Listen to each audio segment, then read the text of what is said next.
Halo semuanya, saya Graciela Olivia Renata. Di sini saya ingin menjelaskan tentang merancang karya ilmiah dan di mana kita bisa mengidentifikasi informasi, tujuan, dan esensi karya ilmiah yang kita baca. Baik, langsung saja.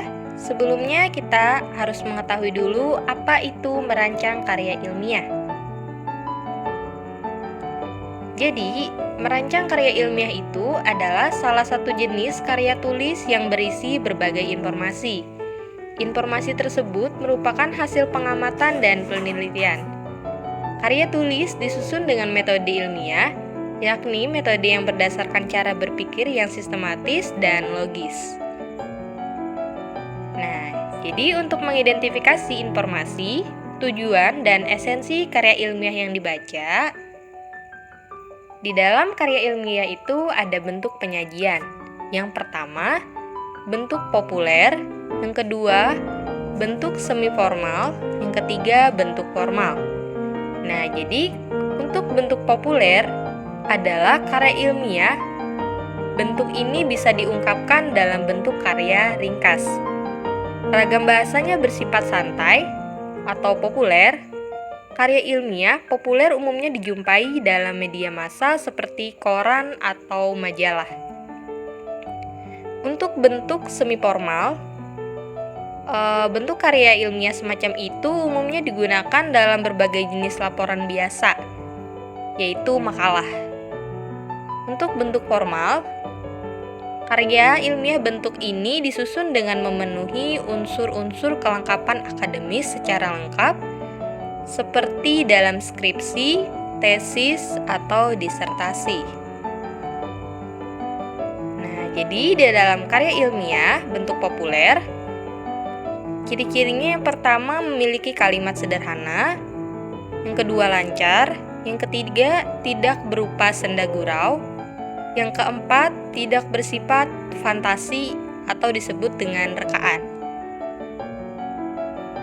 Untuk karya ilmiah bentuk semi formal, di dalamnya terdapat halaman judul, yang kedua daftar isi, yang ketiga kata pengantar, yang keempat pendahuluan, yang kelima pembahasan, yang keenam kesimpulan, dan yang terakhir ada daftar pustaka. Untuk bentuknya bisa dilihat untuk halaman judul seperti gambar dan daftar isi juga. Terdapat kata pengantar, daftar isi, bab 1 pendahuluan, dan lain sebagainya.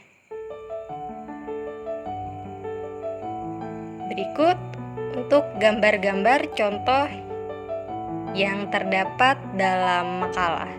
Ada kata pengantar tadi dan bab 1 pendahuluan yang berisi latar belakang. Terus yang kedua pembahasan. Yang ketiga bab kesimpulan. Dan yang terakhir adalah daftar pustaka.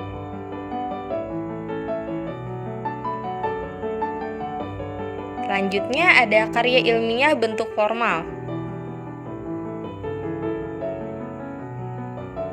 Untuk gambarnya pertama ada judul skripsi, yang kedua ada tim pembimbing, yang ketiga ada kata pengantar, terus ada abstrak, lalu ada daftar isi, ada bab 1 pendahuluan, ada bab telaah kepustakaan, terus ada bab metodologi penelitian,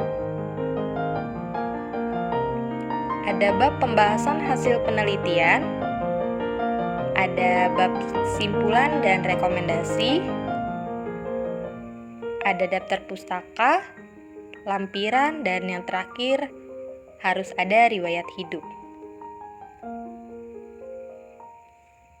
Jadi bagian penting dalam struktur ilmiah ini, yang pertama judul, terus ada pendahuluan, yang terdapat di dalamnya ada latar belakang masalah, Yang kedua, perumusan masalah. Yang ketiga, tujuan atau penulisan karya ilmiah. Yang keempat, manfaat. Dan setelah pendahuluan ada teoretis. Yang keempat ada metodologi penelitian. Yang kelima, pembahasan. Yang keenam, simpulan dan saran. Dan yang terakhir, daftar pustaka.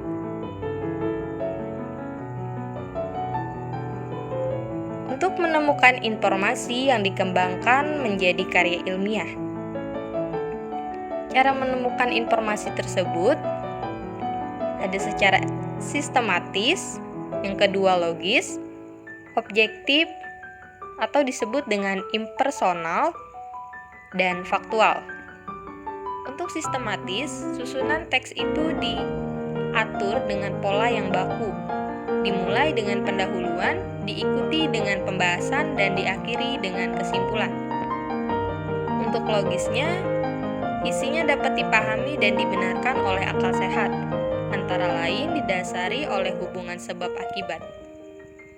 Dan yang ketiga ada objektif atau disebut dengan impersonal, yaitu pernyataannya didasarkan pandangan umum, tidak didasari pandangannya pribadi, penulisan semata. Yang keempat, faktual. Kebenarannya didasarkan kenyataan yang sesungguhnya, tidak imajinatif. Sekian dari saya. Terima kasih.